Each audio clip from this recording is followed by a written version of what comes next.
Hello, everybody, and welcome to Spiritual Successor, a comedy video game design podcast where we take your lovely video game ideas and turn them into the shittiest AAA titles we can come up with. I'm one of your hosts, Blake Rhea, and I'm joined by my best friend in the world, AJ Hart. And I just want to bring up a real quick That's thing. me. I'm AJ Hart. I just want to make sure that the audience hears my voice. Sorry, Yes. I specifically told you to introduce me before you started your stories. Blake Rhea. Did I not introduce? I introduced. You did, but I didn't get a turn. I didn't get a turn to put my stank on the mic. You're gonna get an hour worth of time to talk after this. Let me bring up some hedonistic shit before we go into the. All right, be hedonistic while I look up the definition of that word. So I wake up this lovely morning, and this does relate to video game news, in a roundabout way. How does this relate to? Okay, yeah, hit me with it. So I wake up this fine morning, and I'm like, first thing I do is I check Twitter because I'm a degenerate. And I open up Twitter. That's the worst thing you could do first thing in the morning, my friend. I know. And then what do I see trending? It's Slaanesh. For those that don't know Slaanesh, they are the god of excess and pleasure in the Warhammer universe, both the video game series and the tabletop game. So I'm like, why the fuck is Slaanesh trending? Apparently, they just launched some things in Total War Warhammer, where you get to play as the Slaanesh things. So everybody on Twitter took that as a call of like, oh fuck, let me share my Futanari art of Slaanesh. And so I'm just scrolling Twitter at like 6 a.m. in the morning, and I'm just looking at a bunch of just lewd as shit art right there at the start of the day. And I'm just like, I didn't know this is how my day was going to start, but like, here I am. Here it is. Here's Would you just like a bunch better of video game shit. news? Yeah, go ahead. Hit me with it. John Cena's in Fortnite. This is breaking. 12 minutes ago, John Cena joins Fortnite, available July 28th. Does he have any special abilities? Does he go invisible? Yeah, I mean, he's invisible. Like, that's first and foremost a big deal that they're releasing an invisible guy in Fortnite. Seems a bit OP. I mean, could you just say, hey, John Cena's always been in Fortnite at that point? He's always been there? Shit, he might have been there the whole time and we never noticed. He was the first guest. Balls, Blake Rhea. Uh-huh. He what More now? tired than I thought. Are you ready to get this episode rolling and bust out some video game ideas on this sleepy energy that we've got? Before we go into the episode, I just want to let everybody know, and just in case we forget, one, AJ and I are starting a new schedule. We're going to be releasing on Wednesdays now instead of Tuesdays, because it just works better for what his and I's work schedule is. And we're always going to try recording in the morning. So for the next couple episodes, it's going to be sleepy bitch energy until AJ and I buck up and get used to our new thing. So be prepared for that. AJ, you want to hit me with a video game, or do you want to, or you want me to hit you with a video game? I'll hit you with a video game. You better grit your teeth because this one's coming in hard and fast. Oh, and yeah, aggressive. just like the Slaanesh fan art. Why would you yuck me out first thing in the morning? Well, dude, if I had to be yucked out, so do you. You think this comes from Shepard. Less online now at Dat Sketcher. Mm-hmm. Gotcha roll kind of game, but you buy rolls through bloodletting. There's designated physical places they have for you to give blood. Idea. They claim it's to encourage blood donation, so maybe this is just an elaborate blood donation project. No, I like this. I thought it was going to be like kind of a yucky yum thing where it was you just go and donate. I mean, you just go like slash your hand and give some blood. Yeah, but like the fact that you turned it around to a blood donation thing, I think makes it a lot more like I'm into it. Like the idea of gamifying donating blood sounds super cool. So what is the gameplay? So well, we could always do the tried and true method of take an IP and turn it into a gotcha game. Mm-hmm. There's Cells at Work, which is the gotcha game that Cells at Work, which is the anime where everybody's little blood's inside you. There's Osmosis Jones, where everybody's the little blood's inside you. There's the Magic School Bus, where everybody's a little blood's inside you. Yeah, I'm running out of IP really where people really are inside on top of other your game people. today, man. I real cutting commentary, but I'm not one to talk. I am also like. Do you know any other brain IP fuzz. where people become bloods inside of people? I was gonna.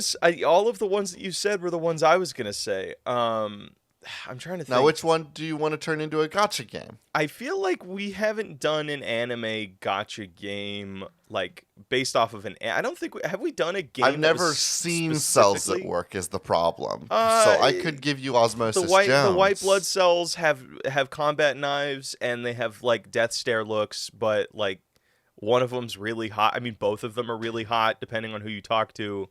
Then there's the red blood cell. Well, some of them are hot in a mask way, and some of them are hot in a femme way. Yeah, and some of them are sexy in a rat kind of way. Yeah.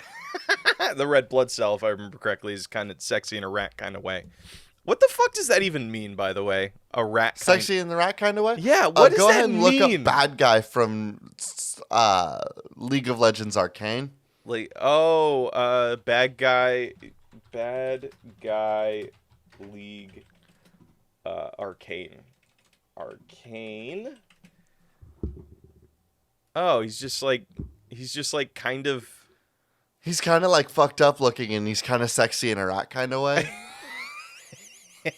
Another good example would be I forget the name of her, but the lady that runs the Owl House in the titular show Owl House. Yeah, so you're just saying rat kind of way just means like half of their face is fucked up and like one of their eyes is different. No. That's I guess that both lady examples. In Owl House does have one little eye that hangs both examples sometimes. You've given me is like half of their face is fucked up.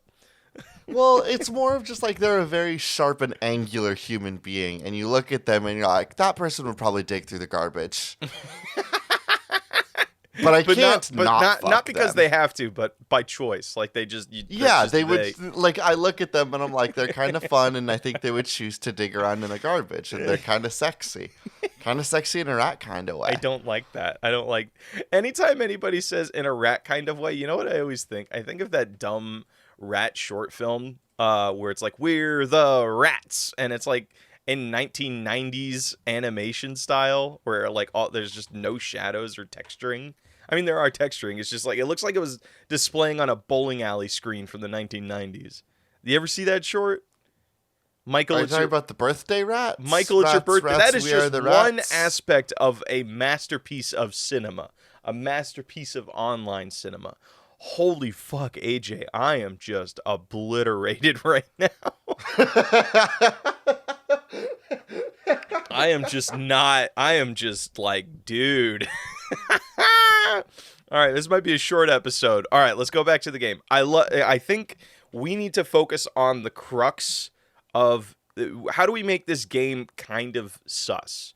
One of the things... Blood donations are, of course, a huge part of it. Yes. Is there any way that in the game we can make it seem as though blood is not worth keeping around in one's body, and then the game is all about getting more blood donations? Well, perhaps there's a way to gaslight our audience into thinking that blood is somehow consumable in the real world, and that's why they should be coming by and bloodletting for us all the time, regularly. Consumable in the real world? You mean like how it is actually a consumable for certain people that need blood? Well, consumable's the wrong word, but like, you know how like when I think of blood right now in my body, I think blood is something that I should keep in me. Yeah. Is there any way that we can create a video game narrative where the video game's narrative is functionally like, hey, bud, what if you didn't need it? Actually, you don't need it. And the fact that you have it all in you all the time is really greedy. Is there... So are you I want to make vampire propaganda. So, vampire propaganda. So it's like, hey, bro, like you're always constantly producing it. And you just need to get that shit out of you. You're always making it. And some people don't get it. So, like, it's really rude that you keep it all. But I'll tell you what. You can come over and donate some of it, and we'll give you a JPEG in return. It's kind of funny that you mention like the idea of giving blood away or thinking you need to get rid of excess blood, because that's like how medicine worked for like the longest. That's how medicine worked for a long time. For like I've already up until thought like about this recently. I have you know that in the background I've got the name of the game already picked out, but keep going. Humors? Is it something along bad humors or good humors? No, Acephalous Society, I think, is going to be what it is. I like mine better. Yours is too hard to say at this hour. Acephalous? Maybe it's Acephalous. Dude, I don't even know what that means. Acephalous is the guy that made... So you know how like... You gotta think... Okay, let's talk marketing really quick. You gotta think this is just some fucking kid that's walking through Walmart or walking through Amazon.com with their parent right there and like, hey, you need to get them their eye on your video game, and they got to just understand it instantly, and that's what they want to. That's why they want to buy it.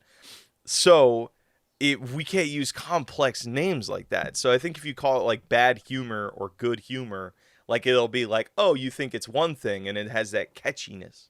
Bad Yeah. humor. Okay. Yeah, because that's what they called it, right? It's like you have an imbalance of good and bad. When humor. you had too much poop inside you, and that's why you were dying. Yeah, I'm familiar with the humor system. That is not at all what that is.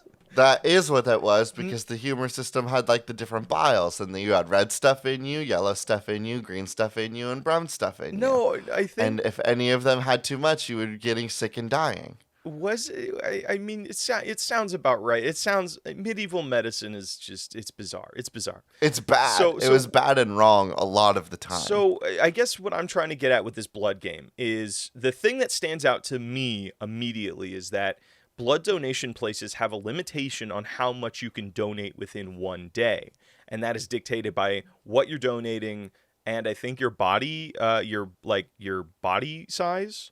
It's picked out. There are rules for your safety. So we're going to give people the option to circumnavigate that. That's what I'm thinking. Is alternatively, that like we use this game as a way for people to donate a lot of different things for different forms of currency and different sort of gambling characters. Oh, and like different every month, like the currency. If you donate changes. us your bone marrow, we will give you some Jesus certain Christ. characters.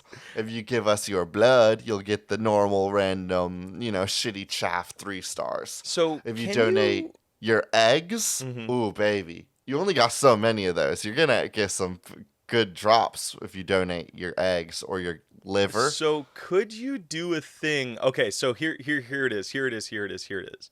Could you do a game where you start the game with absolutely like nothing? You have like an empty body, and depending on what you donate, that body becomes more and more complete.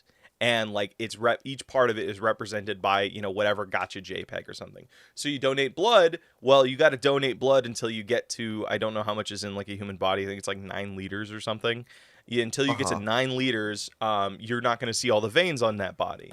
Or you got to donate some skin. You got to donate some eggs. You got to donate some. But you have a limited amount of blood characters that you could summon because you can only donate 1 human's worth of blood. And based over and you can actually lose this. And that's like the kind of the gameplay of it is like. Depending on what summons you have, you use them for it, and those summons like die or. It is a gacha game where all characters that you summon are killable and will suffer from permadeath. Yes. And so if you gotta have donate all your more little and blood more. guys and you do your gacha runs and they die, then you need to go get new blood donations, and you donate blood to your video game person by donating real blood to them. Yes. What I also love about this is the idea that there will be slots that people will only be able to fill the one time. I can only donate a kidney once. No, you could donate it twice. You just gotta live on dialysis. Wow, I'm too tired to know how I got that fucking word on dialysis. Yeah. Are you too tired to know perhaps how you have that knowledge in your brain? Yes, that's what I'm thinking. So really quick, you don't know how you know this. You just know it. I just know it. I do know it because I watched it. That was like one of the first episodes of Venture Brothers. It's like they go to Mexico and like he loses his kidneys and he says he has to live on dialysis. Both of them? Yeah, he like both of his kidneys got stolen, so he ended up stealing them from his kids. It's fucked up, kind of. They were fine. Well, they weren't fine, but they were fine later because of war You can live reasons. on one kidney, which is like, I don't know how that's possible. Oh, he just took one from each kid. That makes more sense. Yes, yeah, he took like a left and right one from each of his kids. It was very bizarre. So how fucked up does this game get? Because it's like you are donating and you are giving it away. I'm donating to me. It's my organs, they're my body parts. I should be able to use them for whatever I want, even if it's just for the gacha game. Oh, God. What if, I think there are just certain things that you can't donate. Like, what if you start the game and you see a heart slot, but nobody ever has that heart slot filled because, you can't donate your heart? I Or would argue that there is a way to donate the heart, but here's the thing: you gotta, is it's you only gotta, if you're like a body organ donor after you die, uh-huh. for one, and two, the only way a player would have that is if the account was passed to them. Oh my We will have God. it in our terms and services that you are allowed to pass the accounts to another person, Uh-huh. but only in the case of a death. Oh my God. That's okay. That's fun. Let's put a pin in this. I want to discuss another game. I got another one for Okay. you. This one comes to us on Reddit from Squid Pope. Tetris Vice City. I think Tetris is a lovely game. It's been around since the 1980s. The guy who created it, lovely guy. I think I don't know him. I want to jazz that shit up and turn Tetris into a Vice City, just cocaine fueled experience. Okay. I don't know Now, why how cocaine. are you going to coke out these little blocks?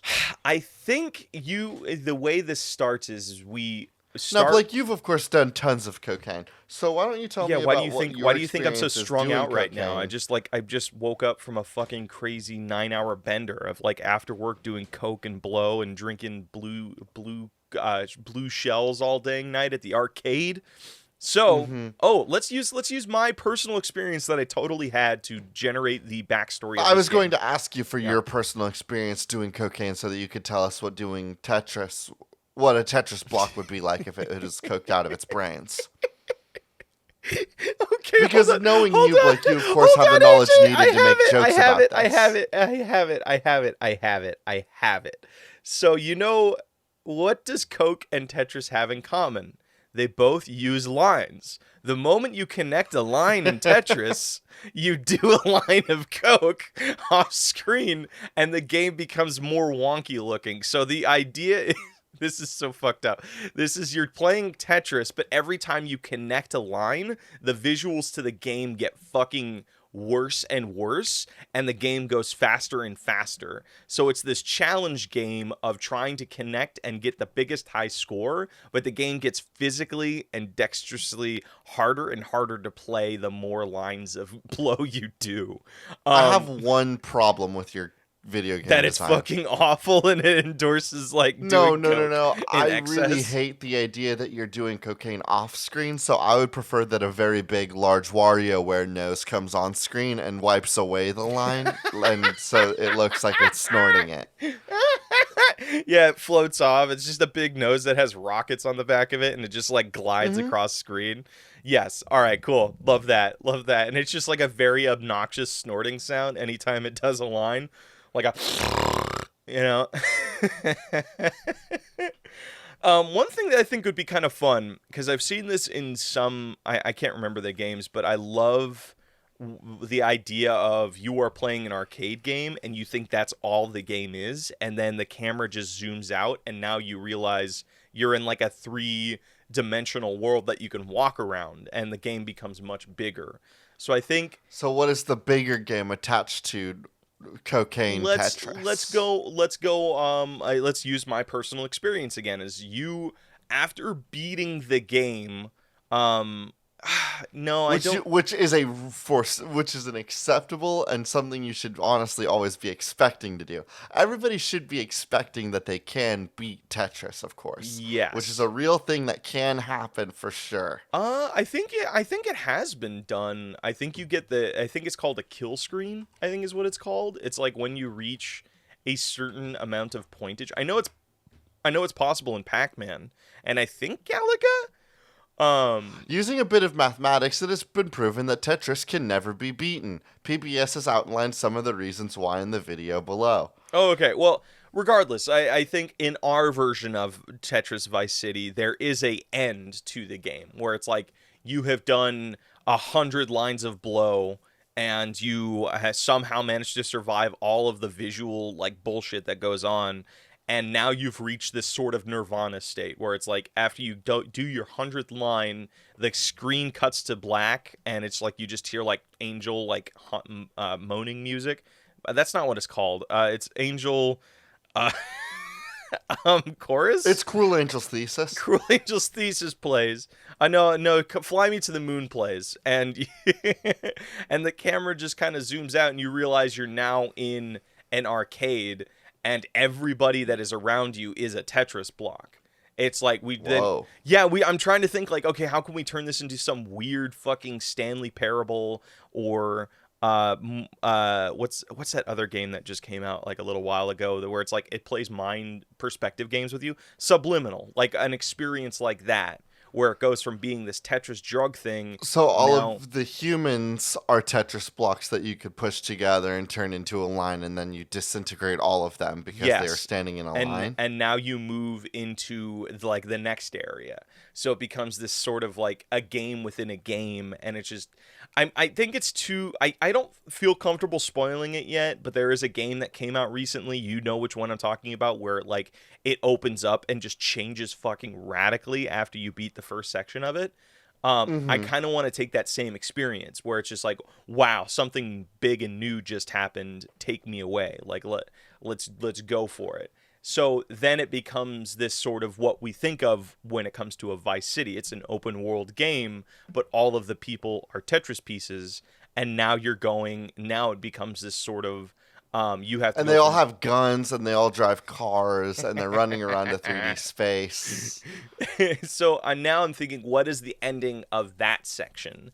Are you pulling the ultimate heist, or is like, oh, here you go. Here's the game.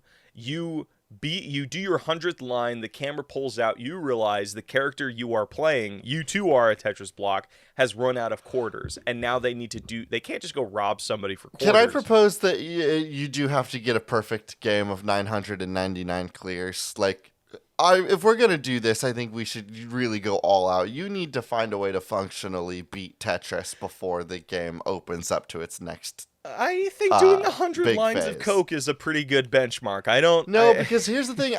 Here's the thing that's stunning is you and I right now could probably clear 100 lines of Tetris. That's easy mode. No. It only gets hard when the Tetris blocks start hitting the ground before you're able to start moving. You know, I'm curious about this. What is the average amount of line clears on Tetris? It's higher than you probably think because it doesn't ramp up until pretty late in the game. I see. It's more of like score based, so it's not really like you don't see how many lines. But like I'm trying to think of, I don't think I cleared that many lines in Tetris. Like I feel like embarrassing. You're gonna admit that on a video game podcast? Yeah, I mean, who gives a shit? It's not like the I'm gamers, being Blake Raya. It's not gamers like I'm being care. judged. I'm too tired to give a shit. So Blake Raya, would you like another video game idea instead of us scrambling about what to do when humans are Tetris blocks, which is something that I'm sure that like prophets and philosophers have thought about this for a long time. It's a question as old as... Can I ask you really quickly one last thing on this game? How do we make a Tetris block sexy in a rat kind of way? This long, skinny one is sexy in a rat kind of way, Blake. Well, no, actually, you know what? The long, skinny one that hooks just a little bit to the side, that one's sexy in a rat kind of way. The J-looking one? Yeah, not the L one, the J one. And then that one cube that's slightly off to the side is all scarred and fucked up and has a bad eye. Yeah, that checks out. That checks out. Give me another game, Or is the buddy. little squiggly one sexy in a rat kind of way? No, I think it's the L piece. It's got to be a long boy. Like I feel like anything that people have brought up of like, hey, that's sexy in a rat kind of way, they need to be like kind of spindly, you know? I don't think I've ever seen like a big-bodied dude or big-bodied lady be called sexy in a rat kind of way. This submission comes from Lord Owen III on Reddit. A game where you manage a radio station in the post-apocalypse. Yes. But the only surviving physical media you can find is stuff like CDs of the Minions. You hear murmurings of an abandoned house that once held a massive vinyl collection. But to fund that expedition, you're going to need to keep the masses entertained while scouring the land for new music. Blake, can I explain to you really quick why the Minions are funny? Because I don't think I've explained it on the show yet. Is this going to relate to the Gentle-Minions wave at all? No, it won't. Okay, because I was thinking this is a world where the Gentle-Minions like had their way and just caused the apocalypse of the world. Oh, yes. The Gentle-Minions trend happened, and the Gentle-Minions trend is a very good trend. No, it is a horrible trend. What the fuck are you talking about? It's a horrible trend. Fuck you. No, it's not. It's great. It's teenagers finding a reason to go to the movie They theaters go in a big into group. theaters and scream. They go into theaters and cause a discourse during the movie. I'm gonna say something bold. I think teens get a bad rep, and most of the people that are doing this are actually doing it in totally fine and normal ways. It's just that sometimes teens are weird. And when teens are weird, even just once, the internet latches hold. No, Blake Rea. No, stop. The same people who did Gentle-Minions are the same people who got on counters. Shut the fuck up, Blake Rea. You are going to make an embarrassment of yourself. No, I am not. Rea, I don't give a shit. We have a podcast. We are rapidly approaching 30 years old. We have an audio-based podcast. We cannot be on here talking about, teenagers these days. I would bury a knife in you before I let you come onto an audio-based medium where we complain about kids just because we're older, we can't be days. critical of like people being fucking stupid. Are you gonna You say cannot I can't? be- Are you gonna say I can't be critical of the dude that got on a counter and screamed about Rick and Morty's Szechuan sauce? I have to just accept that that's culturally and morally you're okay. You're allowed to be mad at that one guy. So how is that any different than yelling during a movie when people are trying to enjoy a fucking movie? Swabbing the entirety of teenagers in the Gentle-Minions movement. No, I'm not talking about teenagers. I'm talking about Gentle-Minions. Is it all teens? This is the Gentle-Minions is all teens. It's not though. It is like people grown ass like you and me are also doing Gentle-Minions. It is not. Well, that's embarrassing. If they're our age and they're doing it, it is embarrassing. But teenagers doing it is fine and okay. You can't just be like, yeah, it's okay to shit on it as long as you're not shitting on teens. It's like dude. If somebody acts stupid, I'm gonna call them stupid. I'm sorry. I can't let this happen to us, Blake Rea. We will not come onto a podcast blasting people that are younger than us for being younger than us. It's the one. At what point did I say? Did I grill them for being younger? The crux of my issue with it is that it's a group of people, a group of fucking people going into a public teenagers. space. No, I didn't. You're the one specifying that it's teenagers. I think you're the one that has a problem with teenagers. I'm legitimately frustrated now. I'm afraid of them and afraid of looking like we hate them. You're the old person here. If you're afraid of teenagers, then you're the one that needs to get over it. Yes, I know I'm old. That's the problem. You're 26. You're not fucking old, dude. You still use TikTok and you still do trends. Like, you're not old. God damn, yeah, but dude. I didn't know about the Gentle-Minions meme through TikTok. I found out about the Gentle-Minions theme through a fucking article on the MSN homepage, Blake Rea. It's one of the biggest trends to happen in the last couple years, and I found out from my fucking web browser homepage. Yes, I'm sensitive about coming off as like an old person about this You topic. know what, brother? You're not old. You're not old. You still play gacha games. You still collect anime The waifus. Guardian told me about Gentle-Minions, and they were very mean about it to teenagers. All right, I'll be real. That is kind of old. Like, yeah, it is old guy energy. I found out. God, I think I found out through my work. Like a lot of us content creator the content creators at my company were discussing it, and I ended up just going to Twitter. Specifically, who at your company? Was it perhaps people younger than you, fresh out of college, that are still almost teenagers? Fuck you! It totally was, but that's not relevant. Who cares if I found out from a 22-year-old? I don't. Can I talk about what really makes the Minions funny now? Yes, I didn't mean to steal your bit, but please go. So a couple of years ago, I went and saw a movie called The Mortal Engines or something like that. It was a fantasy movie based on a fantasy book where all cities and towns are monster trucks. It's a fucking sick concept. All the monster truck towns have to eat each other so that they continue to have resources. Wait, literally like the city gets eaten? Or is it like it gets raided? It gets chewed up. So imagine a monster truck, and now imagine that the front of it was one of those like machines that's just like a million teeth that chomps down and crumples up things. Yeah, I've seen monster trucks. The hit what's that one? Was it Universal? Yeah, it was Universal that did the animated monster trucks movie. There's an animated Monster Trucks movie? Yeah, we'll talk about it later. Continue your bit. Okay. So it's all about monster truck cities that need to garbage each other up so that they can continue to have resources. And there's a character that's introduced that's like obsessed with human culture before the Great Truckening, when every town became monster trucks. Please don't tell me that's what it's called. The Great Truckening. The Truckening? I don't remember what it was called. He just is obsessed with human culture. And there's a point when he reveals what his greatest prized possession from human culture is before the Truckening event. Mm-hmm. And it's a statue of 2 giant minions. No. Yes. No. Now here's the thing. No. This was a movie made by Warner Brothers, I believe, and this is also not a very good movie.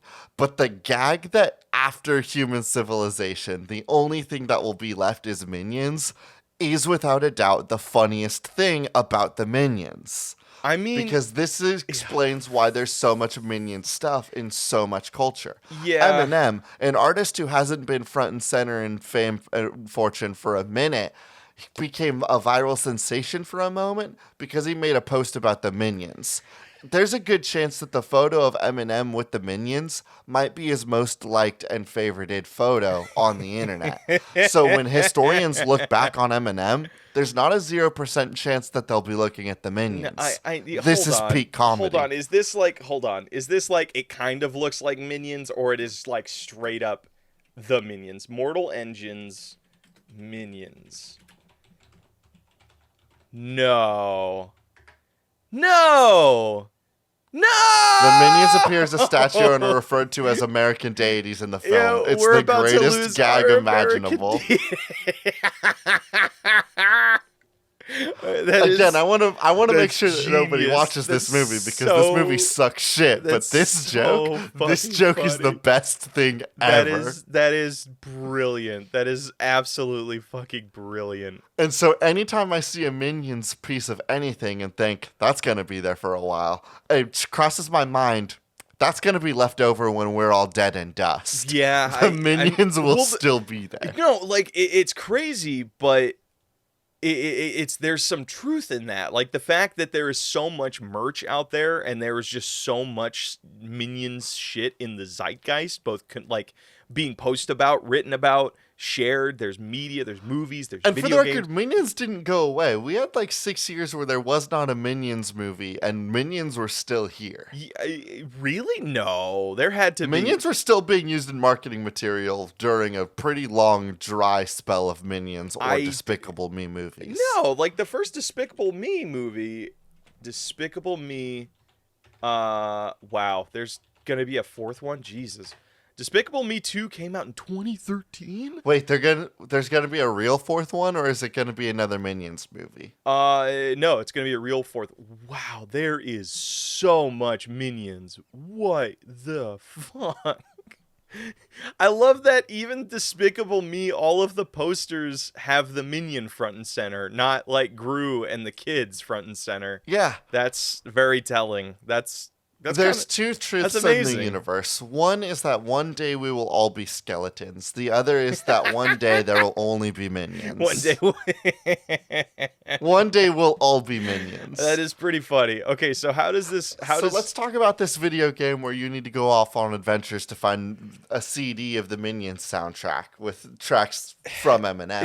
Is this kind of like Wall-E's little collection of just garbage from like humanity? So the game starts with you having just the biggest shrine to Despicable Me shit, Minions specifically, and then you hear of this there won't be legendary Gru piece. merchandise. There's just Minions. There's just Bob, Kevin, and Stuart. No, they don't exist. I want, maybe that's the twist of this game, is that he hears that these things are real. And then what the main character finds is this... who fears that they are real? No. Player character? No. Fears that Bob, Kevin, and Stuart are real? Yes, but what it turns out to be here's the story of the game, and then we can figure out the mechanics. I think I nailed out the story. The game starts, it is a post-apocalyptic world. This is a character that just loves collecting Minions-related memorabilia, watches the movies all the time on rerun, whatever. He hears a rumor that Bob, Kevin, and the other one are actually Stuart, real. please remember the names of the minions. I'm sorry. Are you a Again, Gentle-Minion? they are American. Are you They a are Gentle-Minion deities that has to us. correct me? Jesus. I don't own a suit. So he hears that those three exist, but they're on the other side of just this wasteland. So they gear up. All of your weapons are minion related. All of your weapons are like Despicable Me influenced. And you have to fight your way across this wasteland to go to where you think these three are. And the final twist of the game is that it's this statue from Mortal Engines, but there's just a voice box on it where they say like their lines from the movies. And he totally treats them as like they're actually real.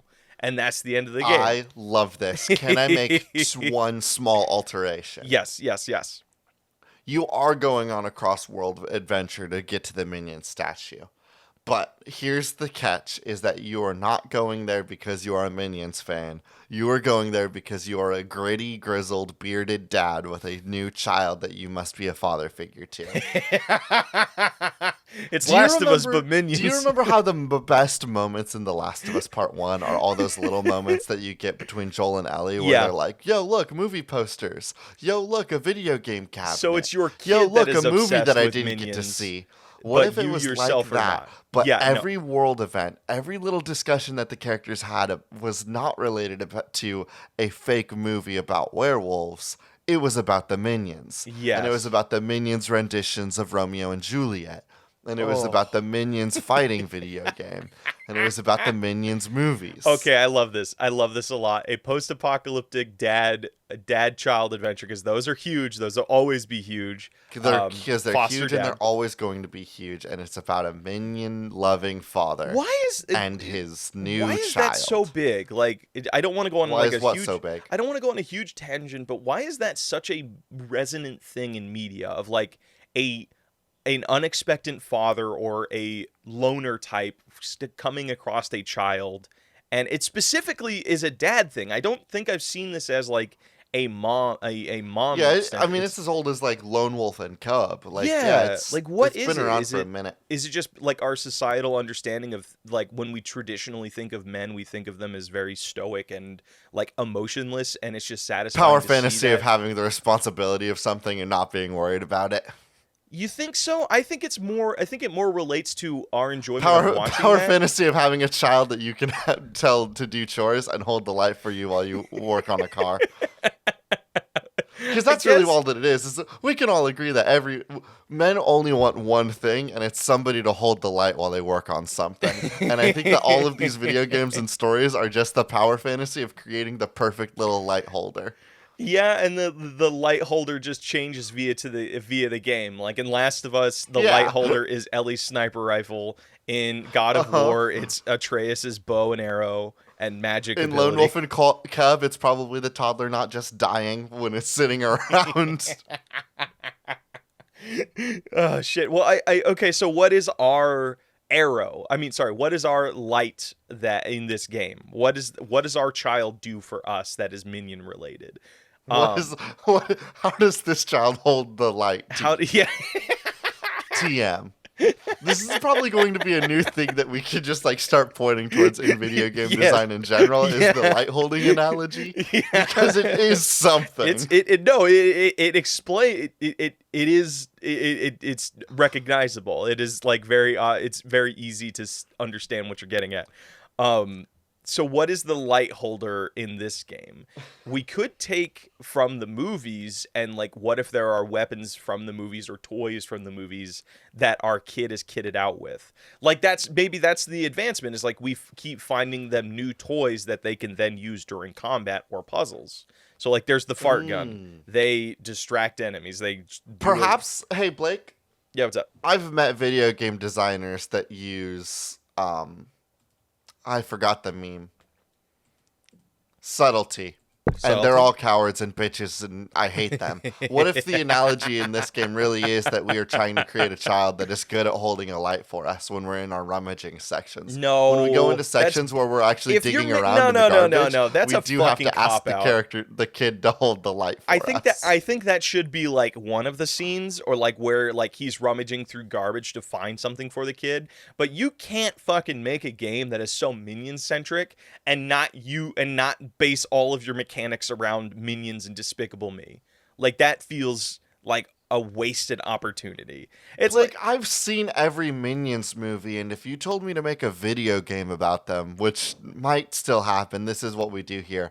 I don't know that I could gamify any of the Minions' powers. Yeah, I could. They have fucking goggles. Guess what? You find a pair of goggles that allows you to see things in the environment. That's not gamifying.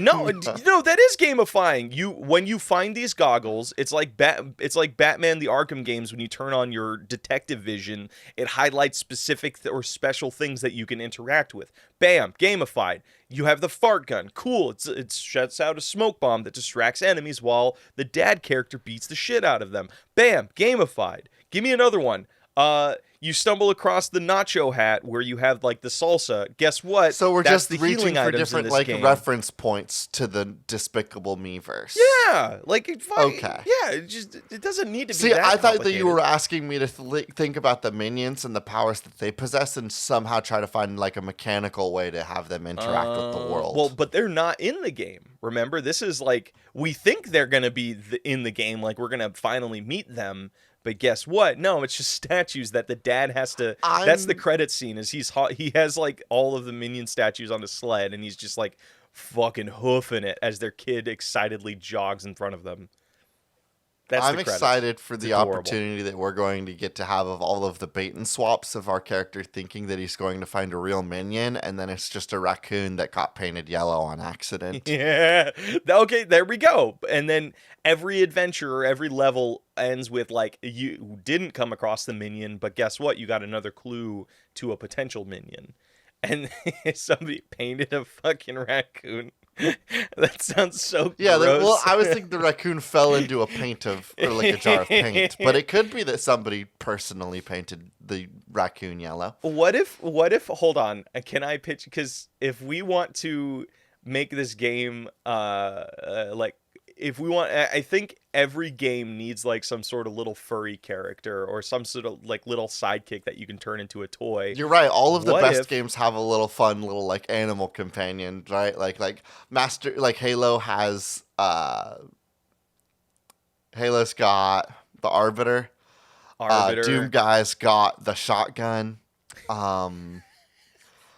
Last of Us has Ellie. So what's the cute little like familiar in this I think game? maybe after the first level is you discover this raccoon that fell into like a vat of just yellow paint, and then your kid character's like, oh, hold on.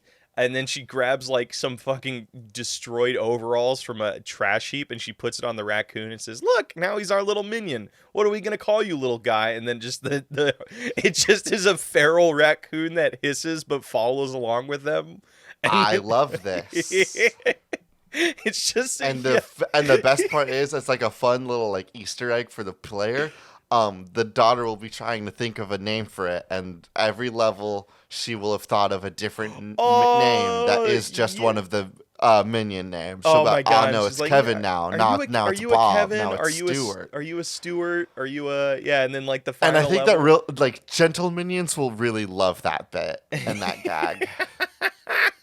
No, I want to come across. There should be a level where you go into a movie theater and you like see a clip of the Minions movie playing, and then you just look. The level design is that it's just a movie theater full of like skeletons wearing tattered suits, and you're like, I wonder what this was from. And then your daughter. I wonder what this is from. No, the dad knows exactly what it was.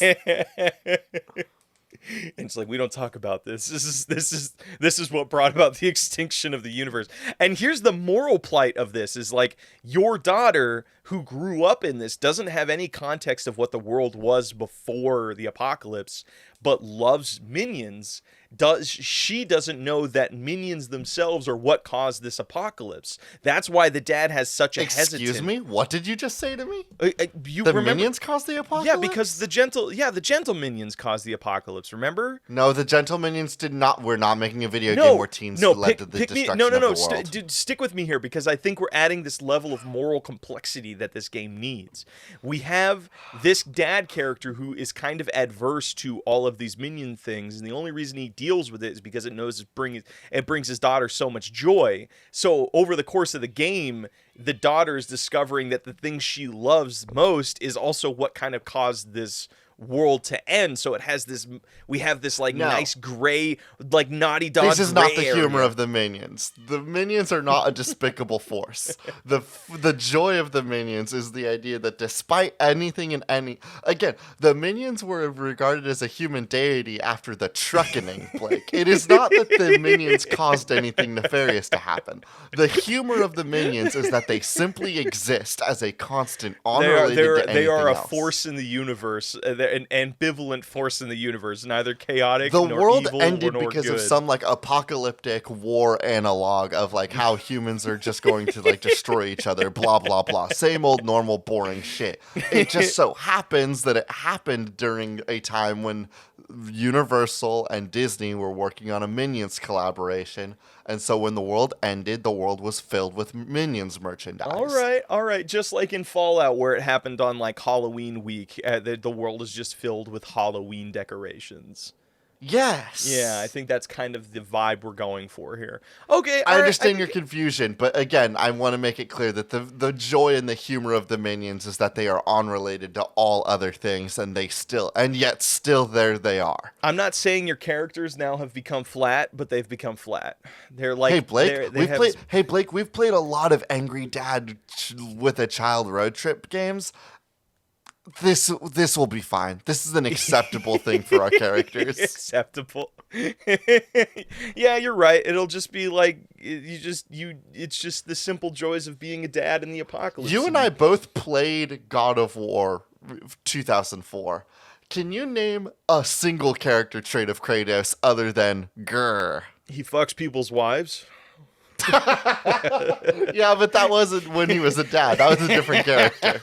No, I mean, he wasn't a dad at all before. I mean, well, actually, no, he did. That's what I'm family. saying. The Kratos that we know that fucks people's wives, that had a personality of fucking people's wives, that wasn't the Kratos that we had in PlayStation 4. Wait, hold on. Can you clarify something for me? Because I know Kratos had a family before becoming a god of war. Did he have kids? He killed them.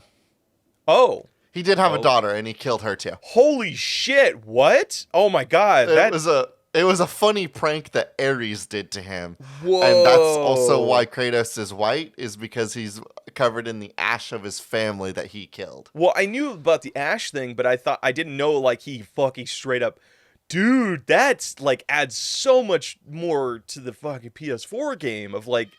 God, it would if they talked about it at all, but they won't. Fuck. So well, I mean, it doesn't. It's also. No, I don't blame them for that, because like for a lot of people this was their first God of War experience, and like I'm happy that they gave us enough information to know who he was and the wrongs that he did without having to be like, oh, now I need to play all of the other games to understand this narrative.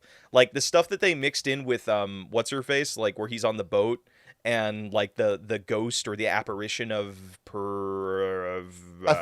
Athena, like I had Athena's no idea. the one that gave him the Blades of Chaos. Yeah, I have so, no like, idea. We do get a little thing of like, yeah, and now he has to use his dark past. Yeah. But they don't talk at all about the fact that Kratos once had a family, and this is his like second go at it. Because all they're interested in is the idea of like he used to be a bloody vengeance-seeking monster man that has to pick up the old blades again. So what is our pick up the old blades his previous again? family? Wait, okay, here's the reveal I'm thinking of. Is like, okay, hold on. Oh my god. So those are our two metaphors here. Is the dad picking up the old blades again? So like every dad like had some life that they left behind and they got to like come back to it in some regard. what's it called? Is our main characters that he was a Gentle-Minion? And Yes, put that yes, down during yes, the apocalypse. yes, and yes, now that yes. he's an adult, he's Yes, realizing yes, that yes, truly yes, the only yes, way for yes, him yes. to feel joy again and experience a bonding moment with his daughter is if got he it. picks up the suit and tie and Yeah. becomes a Gentle-Minion. Yes, and we get hints at it throughout the game. Like we come across that theater of Gentle-Minions. He looks at it and he like looks at the tie, and like you can see him, and we don't make a beat out of it. We just kind of see in the background he helps like that skeleton adjust his tie out of like respect. Yes. Yeah, so just like do that visual storytelling of like, this guy what has if some affiliation. he's the with one this. that proposes every level another? Like the daughter's like having all this hard time trying to find a name for the raccoon that's painted yellow, and the dad continues to propose different minion names like Bob, Kevin, Stewart. Oh yes, but like at the beginning of the game, we have to believe that he is not. He's a fan so of grizzled at the beginning of the game. He's so grizzled and would be so over the minions. Why would he care about it? It's such a bad thing. And then by the end of the game, it is him desperately running and clawing and dragging himself to the statue of the minions. It is as if he has found God himself. You know, it'd be such a fun, like little, just a tight, just like a very. This is simple... the nug, right? Like, there's no way this is so the fucking nug. You know, it'd be such like, I don't know. Tell me if this is too on the nose, but what if he did that Naruto thing of where he had his goggles on like one of his arms, and like just everybody in this world has a pair of goggles, so you don't think anything about it, but like. Maybe his goggle. No, here it is. No, I love it because then near the end of the game, when he realizes where he's at, he has to like again. I imagine that the moment that he gets to the statue of Bob, Kevin, and Stewart, it's going to be a very deep, dark scene where maybe he's underground in some ruins, and in order for him to move forward, it's so dusty, he has to put the goggles on. Yes. And so he puts the goggles on, and it makes his eyeballs look really, really big, like a minion. And then the audience is like, look. But what we do is we the thing that like the subtle motif is that one of the goggles or one of the lenses is cracked, so he only has one eye that's all blown up.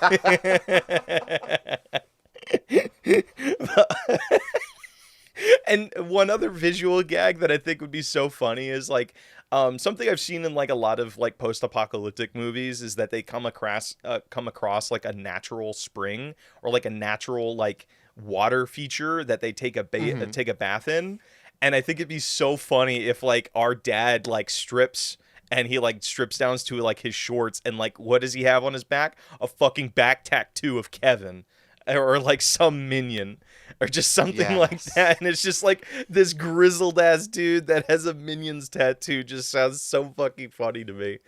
Oh, all right, that's a nug. Let's what do we call it? Let's find a name for it.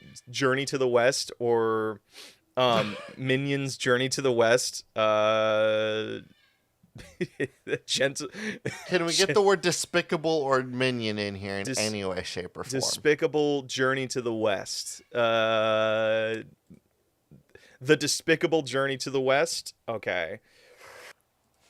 I almost worry that, again, I worry that putting perhaps Despicable Me in the name would ruin the surprise and the wonder of Minions. Again, I do think that, like, you remember how I mentioned that the moment I realized how funny the Minions were was in a movie called Mortal Engines, a movie about monster trucks eating each other.